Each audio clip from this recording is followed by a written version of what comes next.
question des matières premières, qui est devenue une question centrale dans le jeu des marchés globaux, évidemment, et c'est Benjamin Louvet qui est avec nous en plateau pour évoquer les perspectives 2023. Bonjour et bienvenue, Benjamin. Bonjour, Grégoire. Merci beaucoup d'être avec nous. Vous êtes gérant matières premières chez Ophi Asset Management. Effectivement, si on regarde les grandes matières premières, énergétiques, les métaux industriels également, comment vous regardez ce qu'on vient de décrire avec Alexandre, ce schéma macro un peu désynchronisé entre une réouverture sanitaire en Chine, dont tout le monde attend qu'elle va produire des effets économiques positifs pour la Chine notamment, l'Asie peut-être pendant cette année 2023, et puis cette phase de ralentissement économique dans laquelle le monde occidental est entré, l'Europe, les États-Unis, quand bien même la récession n'est pas encore là et sera peut-être moins sévère que ce qu'on imaginait. J'ai envie de dire que la première chose, c'est que le plus important pour le marché des matières premières, c'est clairement ce qui se passe en Asie et en particulier en Chine. Juste un rappel, la Chine, c'est 50% de la consommation de tous les métaux de la planète. C'est aujourd'hui la Chine qui tire la croissance de la consommation de pétrole. Pour l'année 2023, l'Agence internationale de l'énergie attend 1 700 000 barils par jour de croissance de la demande de pétrole, tirée essentiellement par la Chine et l'Inde. Donc un redémarrage de la Chine, c'est clairement une situation de tension sur les matières premières. Tension qui est particulièrement renforcée par le fait que les stocks, notamment sur les métaux industriels, sont très bas. Un exemple, sur le zinc, les stocks ont baissé de 87% sur le LME l'année dernière. Sur le cuivre, on a des stocks qui sont sur des plus bas historiques. Donc, alors que la Chine est en train éventuellement de réaccélérer, eh bien, on part avec des stocks très bas. Et assez peu de projets dans les tuyaux en fait. Sur le projet d'offre de nouvelle offre. Voilà, sur le cuivre, on attendait un pic de production avec les nouveaux projets qui doivent arriver en 2023, parce qu'après, il n'y a plus rien dans le carnet. Ça sera probablement retardé en 2024. Il y a en plus des arrêts de production ou des situations compliquées en Amérique du Sud. Le Chili, le Panama, le Pérou sont dans des situations compliquées, avec un gouvernement très à gauche pour le Chili qui veut davantage participer à la manne financière, un gouvernement au Pérou qui a été déposé, donc la situation est incertaine. Au Panama, il y a une lutte très forte entre le gouvernement et l'opérateur de la plus grosse mine du pays, First Quantum Mineral, pour savoir combien le gouvernement est rémunéré. On est allé au clash, enfin, ça s'est arrangé depuis, mais on s'est retrouvé dans une situation où le gouvernement parlait de fermer la mine, pour reprendre les actifs et puis voir les confier à quelqu'un d'autre, mais on sait que dans ces cas-là, ça prend beaucoup de temps. Et les nouvelles du côté de la Chine sont plutôt très rassurantes. On a eu une première nouvelle vendredi où la Chine a commencé à nous annoncer qu'elle elle serait en discussion avec Pfizer pour éventuellement de la fourniture de vaccins. Première très bonne nouvelle, parce qu'on sait que le vaccin chinois ne marche pas très bien.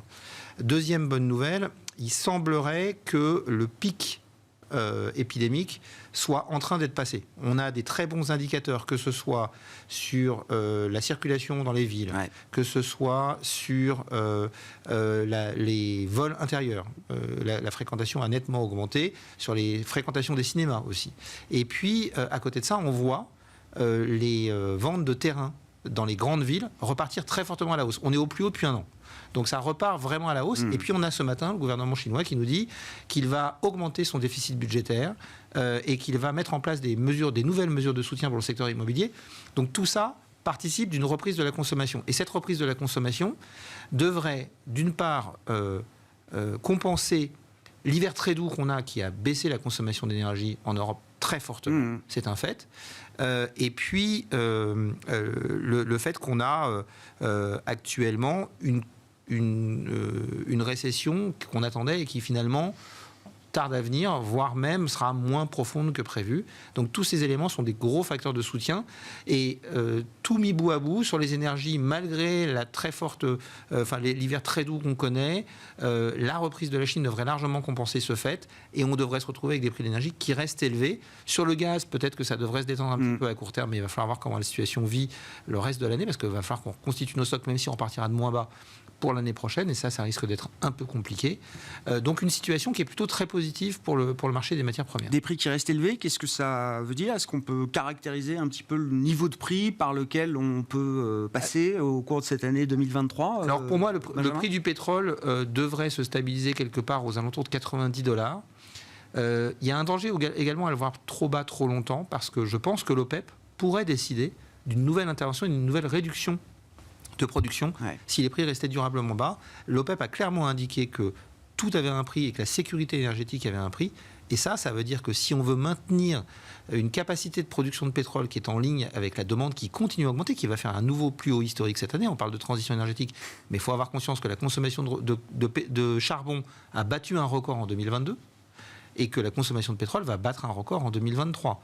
Donc il faut faire les investissements nécessaires pour pouvoir maintenir l'approvisionnement du pétrole pour le monde. Et donc, il faut pour ça un prix du pétrole élevé. Donc, sur le pétrole, un prix qui devrait se stabiliser quelque part autour de $90, avec un risque plutôt à la hausse si la Chine devait redémarrer brutalement.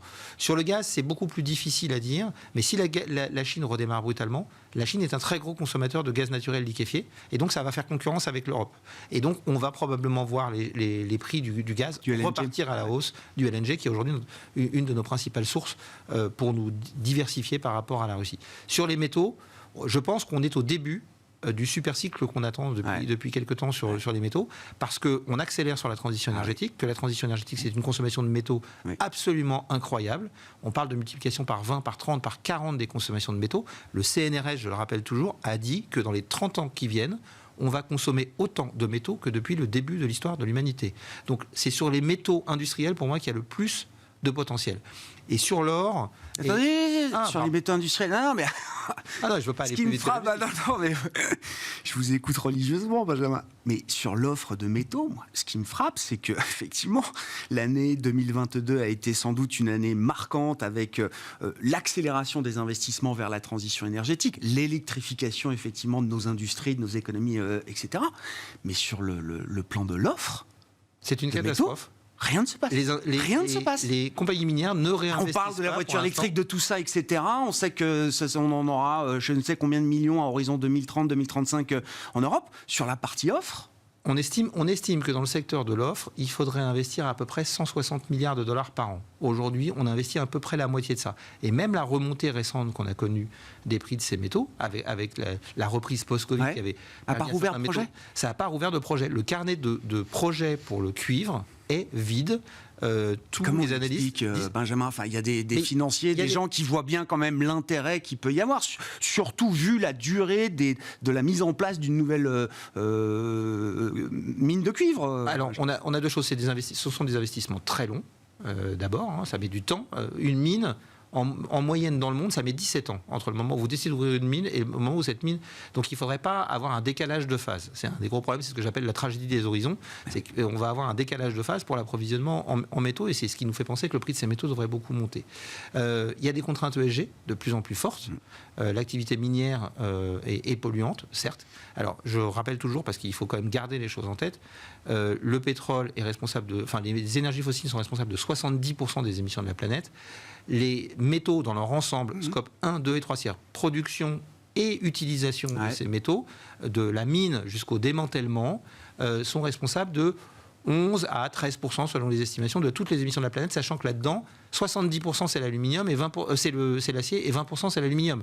Donc si on enlève ces deux métaux-là, les autres métaux polluent très très peu. Oui. Donc si notre il va bien falloir que l'ESG se mette en cohérence quand même. Alors par rapport à cette idée-là. L'ESG qui nous pousse à... C'est plus que l'ESG, Grégoire. C'est l'Europe, c'est la taxonomie.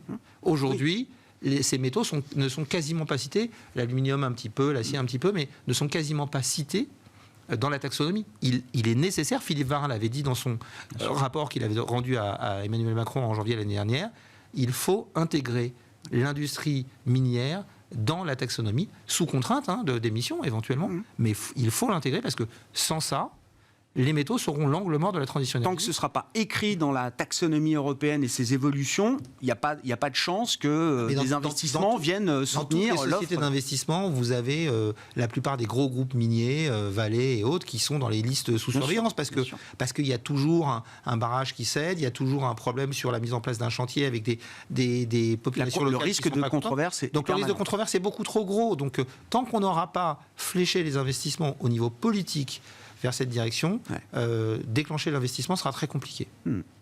Les métaux précieux et l'or notamment, alors je disais notamment, je crois repris par vous, ou écrit même directement par vous, les achats d'or par les banques centrales ont explosé en 2022. On est au plus haut depuis 1967, donc avant la fin des accords de Bretton Woods.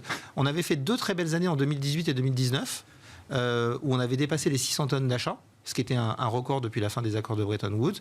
Et puis 2020 est arrivé et les banques centrales ont été un peu occupées à autre chose. Elles ont un peu remis leur programme d'achat à plus tard.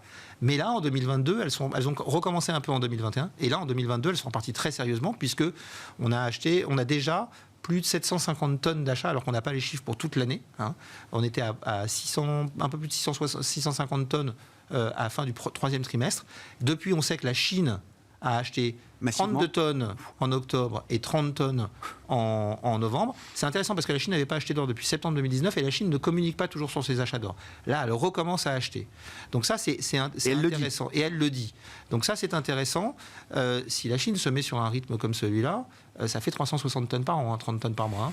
Donc ça peut faire très vite beaucoup de... Comment on explique cette frénésie d'achat ? Alors, ce qui est intéressant, c'est que il y a tous les ans un sondage qui est réalisé par un organisme qui s'appelle le World Gold Council, qui est un organisme de place sur les marchés des métaux précieux, enfin sur le marché de l'or en particulier.